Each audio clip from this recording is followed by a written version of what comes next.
You just tell me how on earth you think say Odalo go fit stop to criticize anybody when he stand for pulpit, seizing the opportunity of having a large number of people listening to them.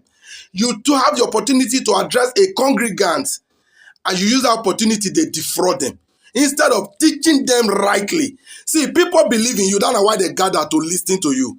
So if you abuse such opportunity, I know that will know you. I will call you out. Anything where you want to make you do it. We are in a very porous society where the evil doers, where the anyhow people gets away with everything because they have the money. But that's not supposed to scare us. And you watching this video, we must all join hands together to condemn these wrongs. Let me say, pastor go misbehave, bishop go misbehave, father go misbehave. Somebody go they criticize and you say, leave am for God. Where your sense? These people are destroying our societies and we must not let them. Now, let's listen to this video. A society where we have conspicuously rich people, people who are living in conspicuous consumption, and others who are in deplorable, dehumanizing poverty. If you have somebody in this country that takes home 1 million naira, I mean 1 million, I'm not talking of 30 million naira, 1 million naira in the month, and he can open his mouth to be part of a discussion about the poor getting 60,000 naira. I say anyone who earns up to 1 million naira in the month should keep his or her mouth shut when he hears them debating about taking 60,000 for the poor. More than 60 years after independence, we are running an apartheid society. How can you go to sleep in good conscience, I say, if you still have any conscience? How can you go to sleep in good conscience and come out to be debating? I hear people on TV, I watch people on TV, experts, economic experts, corporate executives, government officials, who are taking home more than 1 million in a month. And they are there arguing that 60,000 or over will destroy the economy, is not sustainable. How wicked! You give 60,000 to a poor worker, a poor worker who may have a family of 2 or 3 or 4, for his feeding, for his accommodation, for his house rent, for his medical care, for his children's school fees. How wicked! How blind! How can we do that? And we think that God will bless our country? We think that it is by bringing a new national anthem for God to bless our country? How can you commit this crime against humanity? For me, this is a crime against humanity. You sit down to discuss this and come out and say this is not sustainable. How is 30 million naira sustainable in that economy?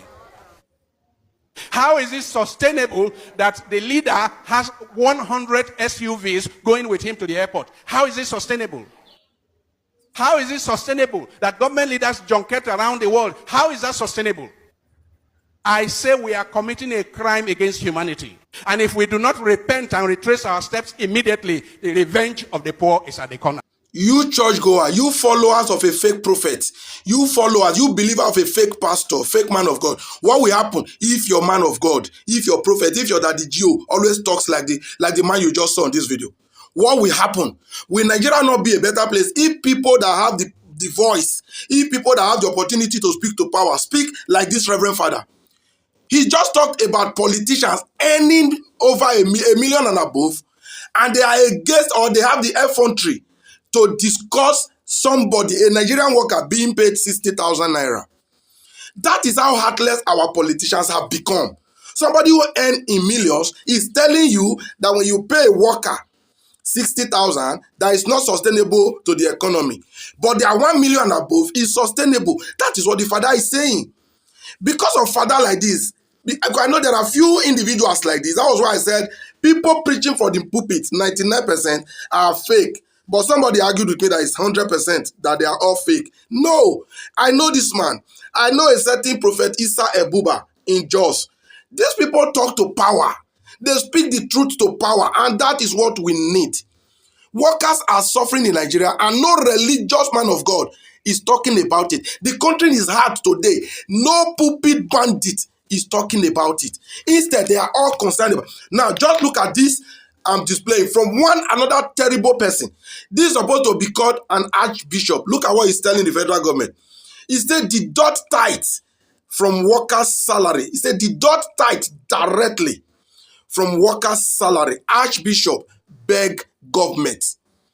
The same Nigeria, the same workers that the father who saw on that video defending that they are not being paid enough, is the same worker that this bishop, this archbishop that is overfed, is asking the federal government to deduct tithes directly from their salary. Oga Archbishop, the workers they owe you, who have you employed that you want 10% of their earning to be going to you? If not that our people have been dumb and deaf all these years, nobody deserves your 10% that they've not earned. For what? You owe them? This is how they got so rich, richer than the people can even reach for anything. Deduct tithe. Okay. Now, these are two sets of people from the same pulpit. We all must go against these criminals. These criminals that are 99% in population, we must go against them regardless of who they are. Stop seeing your fake prophets. Stop seeing your daddy Gio as a saint. They are all wish. All of them are wish.